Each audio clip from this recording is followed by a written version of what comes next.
রান্না করতে করতে খুব নাচতে ইচ্ছে করলো, তাই নাচতে শুরু করে দিলাম। কেন নাচতে ইচ্ছে করলো দেখো তাহলে পুরো ভিডিও। পুজো আর হাতে গোনা কয়েকদিন বাকি, তাই বাড়িতেই বানিয়ে ফেললাম হেয়ার মাস্ক।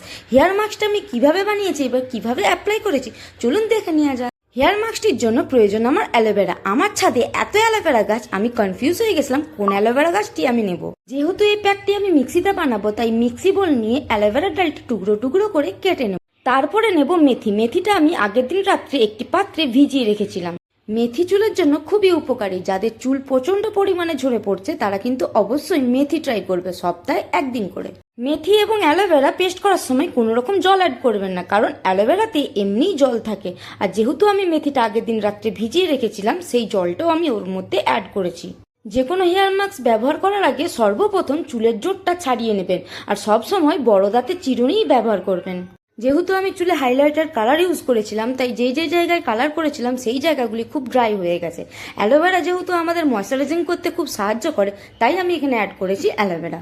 এই প্যাকটি ব্যবহার করার সময় অবশ্যই কিন্তু স্ক্যাল্পে হালকা করে মাসাজ করবে, তবে বেশি জোরে না, আলতো হাতে মাসাজ করতে হবে। প্যাকটি আমার লাগানো হয়ে গেছে, এবার ওয়েট করব শুকনো হওয়ার জন্য। যেহেতু আমি বাড়ির একটি মাত্র বউ, তাই সাহায্য করার কেউ নেই, তাই প্যাকটি শুকনো হতে থাকুক আর এইদিকে আমি বাদ বাকি কাজগুলো সেরে। প্রথমে বাসনগুলো ধুয়ে পরিষ্কার করতে গেলাম ফ্রিজ, আর ফ্রিজ পরিষ্কার করতে গিয়ে কি দেখলাম দেখুন, ডিপ ফ্রিজে হয়েছে বরফের পাহাড়। ফ্রিজ পরিষ্কার করার পর করে ফেলেছিলাম বাদ বাকি কাজগুলো, যেমন বাসন ধোয়া, ঘর মুছা এবং রান্নাঘর পরিষ্কার। এইদিকে আমার প্যাকটিও শুকনো হয়ে গেছে আর অন্যদিকে কাজগুলো সব কমপ্লিট হয়ে গেছে।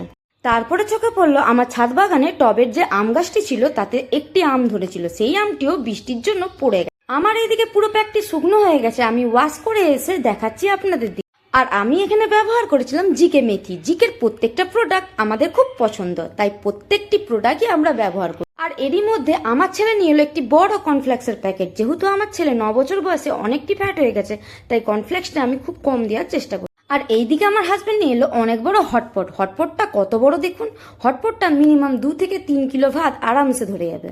এই হটপটটি শীতকালে আমার খুব কাজে দেবে। যদিও আমার বাড়িতে মাইক্রোওভেন আছে, কিন্তু যখন কারেন্ট থাকবে না তখন এই হটপটটি আমার খুব। আর এইদিকে শ্যাম্পু করব বলে বরকে বলেছিলাম শ্যাম্পু আনতে, কি কাণ্ড ঘটিয়েছে। যাতে বারবার না শ্যাম্পু আনতে বলি তাই একবারেই এনে দিয়েছে। আর এইদিকে আমি স্নান করে চলে এসেছি, আর চুলটা দেখুন আমার কতটা স্মুথ হয়ে গেছে।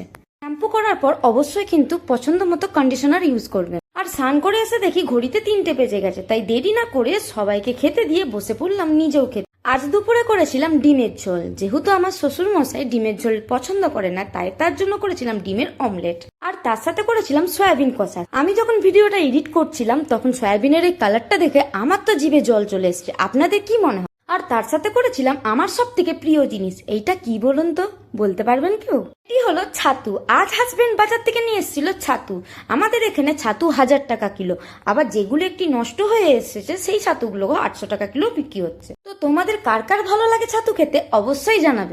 তো ফাইনালি আমার চুলটা শুকনো হয়ে গেছে, আর চুলটা কতটা গ্লেজ দিচ্ছে দেখুন। সংসারে কাজের চাপে প্রত্যেক সপ্তাহে করে ওঠা হয় না, কিন্তু মাসে 1বার থেকে 2বার অবশ্যই ট্রাই করি। মেথি আমাদের চুলের জন্য খুব উপকারী, তাই এই প্যাকটি অবশ্যই ট্রাই করো। আর এই প্যাকটি ছেলে মেয়ে সবাই ইউজ করতে পারে। তো ভিডিওটা আপনারা দেখতে থাকুন। আজকের মতো টাটা, আবার আসবো অন্য কোনো ভিডিও নিয়ে। টাটা।